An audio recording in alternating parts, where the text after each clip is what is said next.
Hello folks, and welcome to Let's Argue Zelda Edition. I put out a call for all of your Legend of Zelda hot takes and edgy opinions, and after collecting them and sorting them, I'm going to read them off and react to them, arguing with those I disagree with and reinforcing those that I do agree with. Yes, I totally and completely ripped this off of Anthony Fantano, but it's an excellent idea and this stands to be a lot of fun. I've put all of the hot takes I received into a sorting machine, and I've had it spit out a number at random. Some of these are from other Zelda tubers, others are from you guys. Which ones we approach in this video will be completely random, so if yours doesn't get read, it wasn't because I didn't like it, it just didn't get randomly picked. But it'll stay in there for the next video. The exception to the randomly picked part will be the first four, in which I react to hot takes submitted to me from my boys over at Sheikah Squad, so we're gonna start with theirs. Xenogamer says, Rivali is actually Breath of the Wild's most interesting character, and his disdain for Link is pretty understandable. So, it is well known amongst my friends that I have a particular dislike for Rivali. I think he's just awful. He's insufferable, selfish, and not nearly as cool as he thinks he is. That being said, I think the fact that I feel so strongly about him means that he is an excellent character. The fact that I dislike a character doesn't mean it's bad, quite the opposite is usually true. It means that they wrote those characteristics I dislike so well that it really amplifies my feelings, which is exactly what you're trying to do when you want to write a character.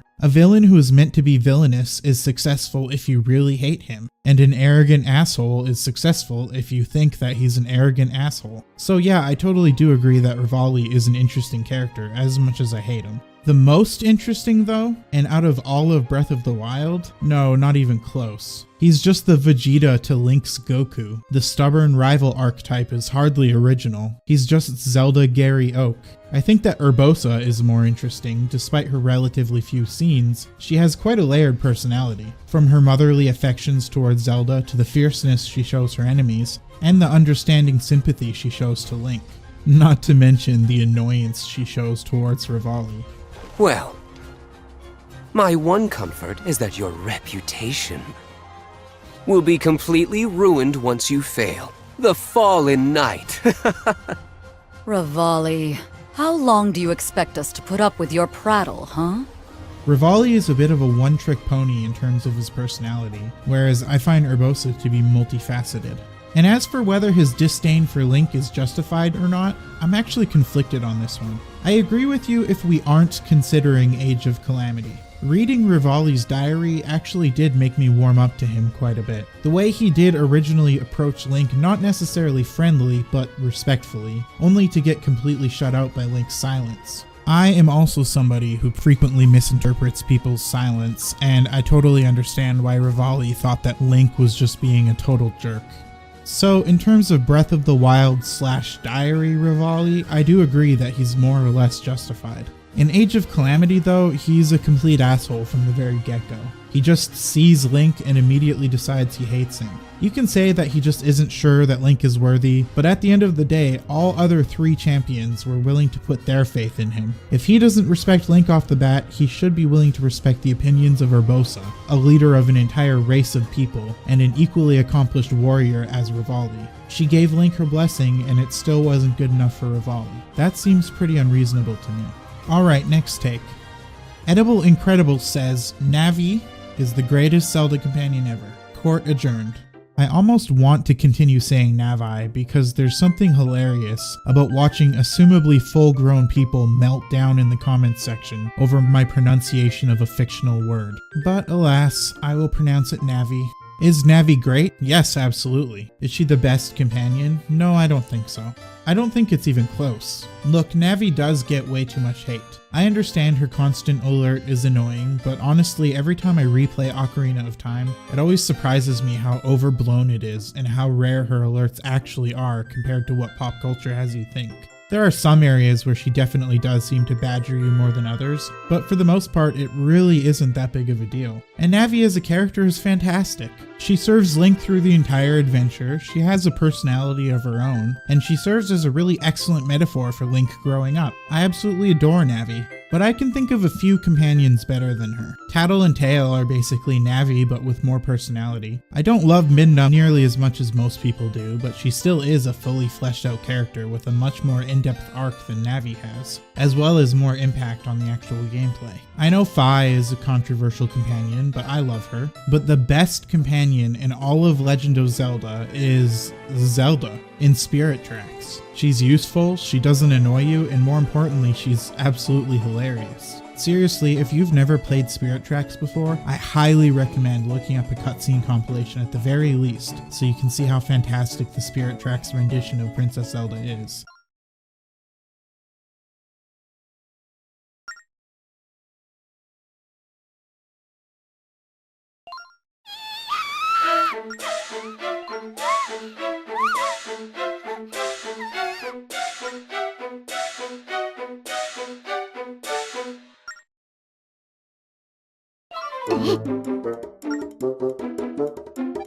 It's easily of my top 2 favorite Zelda incarnations of all time, and she's easily the best companion. Tyler Townsend says, Twilight Princess is better than Ocarina of Time. Ooh, no, it isn't. Not even close. Twilight Princess is a meandering, bloated, unappealing drag. Ocarina of Time might rely heavily on Zelda tropes, but Twilight Princess isn't exactly breaking new ground by discarding those and instead heavily relying on anime tropes. You can like Twilight Princess better, that's fine, but look, I'm just gonna say this. I don't think you'll be able to find any well-known developers who cite Twilight Princess as a major influence on them. Developers who cite Ocarina of Time as inspiration are a dime a dozen. The legacy of Twilight Princess is one of a Zelda game that most fans like.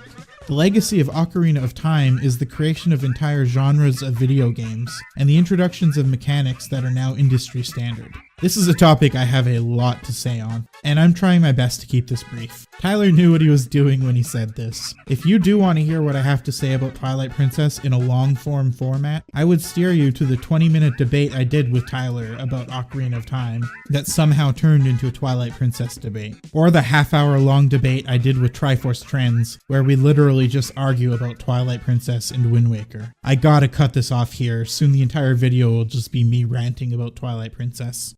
Newborn Keelik says, I unironically love the Zelda CDI cutscenes. Huh. I mean, I do really love the Zelda CDI cutscenes. I think I've watched almost all of them a million times. This is my favorite. Bonus points if anyone can tell what the hell he's saying.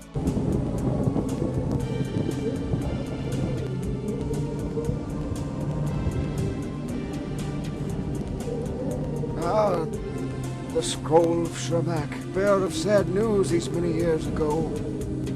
So I do have a soft spot for them, but it's very much an ironic love. I love them because they are so bad that they turn into something entertaining. I love the CDI cutscenes the same way I loved The Room or the Resident Evil voice acting.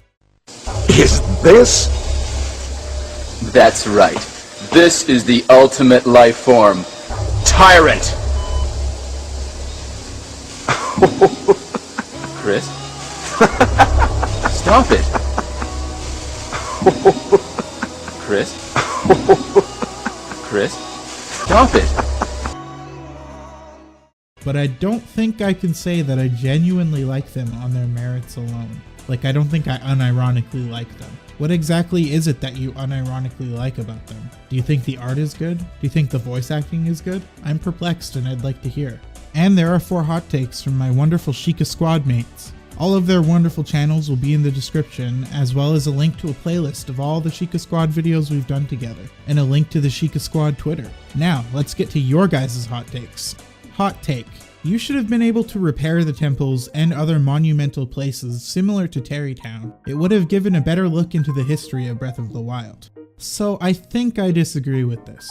This is a feature that I would really like to see in Breath of the Wild 2, but I think it would have clashed with the tone of the first Breath of the Wild. Breath of the Wild was not a game about rebuilding. The apocalypse had happened, and in many ways was still occurring, and the game was about freeing the lands from evil. There were Guardians and Malice and Ganon's monsters as far as the eye could see, and the game was about ridding Hyrule of them, freeing it once and for all. It was a game about a hopeless land, putting all its eggs into one last basket, Link. I think that if reconstruction efforts were going on all across Hyrule as you play, it wouldn't have really felt like an apocalypse. Breath of the Wild's Hyrule is significant because it's a mostly deserted place, overwhelmingly populated by monsters and wildlife, with little pockets of civilization here and there. If you're traveling the lands, especially in the more corrupted areas, and all of a sudden you pass a bunch of workers rebuilding a crumbled structure, that doesn't really feel like a land that's in despair. It feels like a land that's over its despair and has started rebuilding.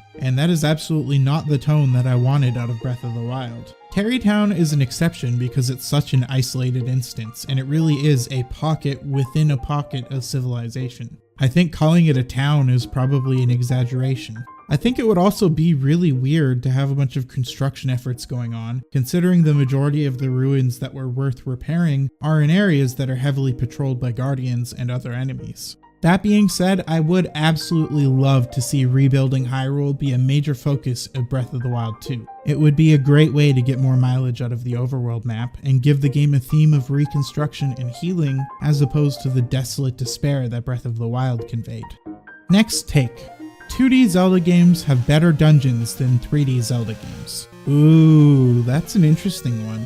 Here's what I'll say. I don't remember very many 2D dungeons. It's very difficult for 2D dungeons to stand out from one another, especially in the earlier 2D games that had fairly limited color palettes and sprites. And as a result, it's mostly the dungeons with unique mechanics that I remember from the 2D games, like Eagle Tower or Jabu Jabu's Belly. With 3D dungeons, I remember almost all of them. It's very easy to make a 3D dungeon distinct. You have so much more choice in how you implement theming, tone, you can use extremely memorable music. I like the Oracle games way more than I like Twilight Princess, but I remember the Twilight Princess dungeons a lot more than I remember the Oracle dungeons. Like, think about it this way. The Shadow Temple is considered to be one of the worst dungeons in all of Legend of Zelda. I personally disagree with that idea, but a lot of people do take real issue with the linearity, lack of clever mechanics, and overall low difficulty of the Shadow Temple. But despite the fact that it's considered one of the worst dungeons from a mechanical perspective, it's also one of the most famous and well-known dungeons. It is easily the most discussed dungeon. If you type Zelda Temple Theory into Google, 4 of the front page results are about the Shadow Temple.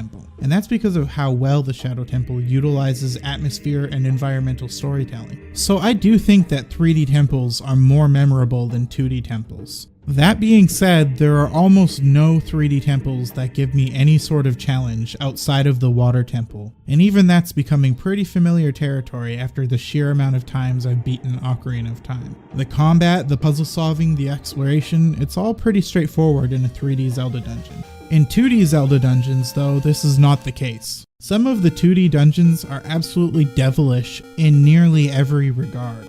They even made a Zelda game for people who love borderline unreasonably difficult 2D Zelda dungeons, and that's Oracle of Ages, which of course is one of my favorite games. So do I think that 2D Zelda dungeons are a lot more difficult, and as a result a lot more engaging than 3D Zelda dungeons? Yes, I do. So it really comes down to what I prefer. Do I enjoy the thematic and exploratory masterpiece that is the Ancient Cistern, even though it's a little bit easy? Or do I enjoy exercising my brain and piercing together the solution to Eagle Tower, or finally finding my way through 2D Jabu Jabu's Belly? At gunpoint, I think I'd pick the 2D temples, but it really would be by a slim margin. On to the next one. Hot take. The HD remake of Wind Waker looks like hot garbage. It would look so much better without the bloom effect turned up by 500%. I disagree. But I'm also just a little taken aback because I've honestly never heard this before. I definitely have heard people who have a little bit of an issue with the intensity of the bloom, and I too wish it was scaled down a bit, but I've never heard somebody say that the bloom in the HD remake makes it look like hot garbage. That seems like a huge exaggeration. The game is still an absolute visual treat for the eyes. And the intense bloom really does work to make some places look just that extra little bit more beautiful. It does wear out its welcome in certain places, I do agree with that, and it would be cool if it was something that you could scale. But man, the game still looks absolutely gorgeous. It definitely does look different from Wind Waker, to the point where I do feel the games almost have a slightly different atmosphere. And Wind Waker still looks pretty darn good on its own, especially if you play it on a CRT. But I don't know, I think this is the take I probably disagree with the most so far. I'm just honestly shocked to hear that somebody thinks this. I'm so shocked I can't even get enraged. This next one is from Legend of Barry, who has a Zelda channel where he posts trick shots and other things, so you guys should go check him out. Hot take. Breath of the Wild has a rather minimalist story compared to its other aspects or to other Zelda games, or general games alike it. It's the classic save the princess, beat the bad guy kind of story, with the only additions brought being the few cutscenes and main quests, which, being totally optional to do, makes me think they are simply not important enough. I've actually made a video about why I think that Breath of the Wild has a bad plot but a good narrative, and suffice to say I more or less agree with you. The actual story beats of the main adventure are pretty dull, and honestly that's one of my biggest complaints about Breath of the Wild. It feels like all the interesting stuff happened before the game starts, and you're stuck in the modern day doing markedly less interesting stuff. This has been somewhat retroactively fixed through Age of Calamity, allowing us to finally play through some of these scenes, but for obvious reasons it doesn't completely fill that void. So I agree, the plot of Breath of the Wild is not very good. However, I think the narrative as a whole is excellent. Some of the best in the series even. Considering the totality of the pre-game events, the events that take place during the game, the setting, the lore, and you're left with, in my opinion, a pretty creative game. Nothing in Breath of the Wild is wholly original. Wind Waker did the Apocalypse first, Ocarina of Time did Ganon beating Link first. Other than the Divine Beasts, most of the novel ideas that Breath of the Wild has can be traced back to a previous game. But the thing that's so impressive about it is how it takes all of these different concepts, which would be the main feature of their own respective game, and puts them all together to form a post-apocalyptic story about failure, trauma, death, the different way people can heal from their troubles. I think it has a tonal depth to it that we haven't seen since the N64 games. So I agree and disagree with you. Breath of the Wild does have a bad story, but only if you specifically focus on the active story. The overall narrative is excellent. Okay, a couple more. Hot take. I think Majora's Mask isn't as fantastic as a lot of people make it out to be. It isn't bad by any means, it's actually pretty good, but the dungeons are pretty weak and some things to me seem like padding, like the Zora eggs. Although Majora's Mask definitely has the best soundtrack out of all the games in my opinion. So let me make something clear. Majora's Mask is not my favorite Zelda game. It's not even in my top 3. In fact, it fights constantly with Skyward Sword for placement at number 5. It's really just whichever of the two I've played most recently. But I still think Majora's Mask is an incredible game. For what it's worth, I do agree with your criticisms. The dungeons are pretty lackluster, and there definitely does feel like a lot of padding at times. Majora's Mask often feels like they decided to take the fetch quest that most 3D Zelda games have and make an entire video game out of it. These are the things that do keep it from being my favorite Zelda game. But the thing that makes Majora's Mask such a striking experience for me is just how different it is from every other Zelda game, while still remaining undeniably a Zelda game. A lot of this can be chalked up to the sort of anything that sticks mentality they took when developing the game in such a short amount of time, but Majora's Mask is easily the Zelda game with the strongest identity. Majora's Mask barely relates to the rest of the series, and it doesn't need to. The story of Skull Kid and Majora and the 3-day cycle is haunting and touching all on its own, and it doesn't need Majora to secretly be an interloper for that to be true. The Happy Mask Salesman is this incredibly creepy yet amusing, magnanimous Dionysian figure who honestly barely appears in the game, yet is fundamentally tied to conversation about it. And he doesn't need to secretly be a Sheikah for that to be true. The mask mechanic is such a masterstroke of an idea, and as a result the fetch quests in Majora's Mask feel more rewarding than perhaps any other fetch quest I've ever played in any other video game. And yes, the music is incredible. Majora's Mask is not my favorite Zelda game, but it really is fantastic. It doesn't resonate with me in the same way that it resonates with people who call it their favorite, but I also don't think that it's overrated in the same way that I think, say, A Link to the Past or Twilight Princess is. Majora's Mask is undeniably a work of art. And last one. This next one is from Dimension Jumper, who is also a YouTuber who makes a lot of Zelda content, so go check him out as well. Korok seeds should be brought back for Breath of the Wild 2. Oh, Hylia, please no. Look, the Korok seeds were a great idea, and it really was a solid way for Nintendo to fill out this massive overworld with tangible rewards. And I know some people really enjoyed finding all 900 or whatever Korok seeds, but I think we can leave them in the past. Breath of the Wild 2 is going to need to do everything it can to differentiate itself from the first Breath of the Wild, and I think the worst way it could go about doing that is by setting people off on another 900 plus seed hunt. I'm okay with the concept of Korok seeds, some little hidden treasure that gives you a tangible reward that you can find by exploring, but it needs to be something else, or at the very least bring them back in a much smaller quantity and add it to other power-ups that do different things. I am not one of those people who cared to hunt an obscene amount of seeds, and so when I got enough weapon and shield slots to feel comfortable with my loadout, finding them stopped feeling rewarding entirely. I really hope that we get more things to look for in Breath of the Wild 2's overworld.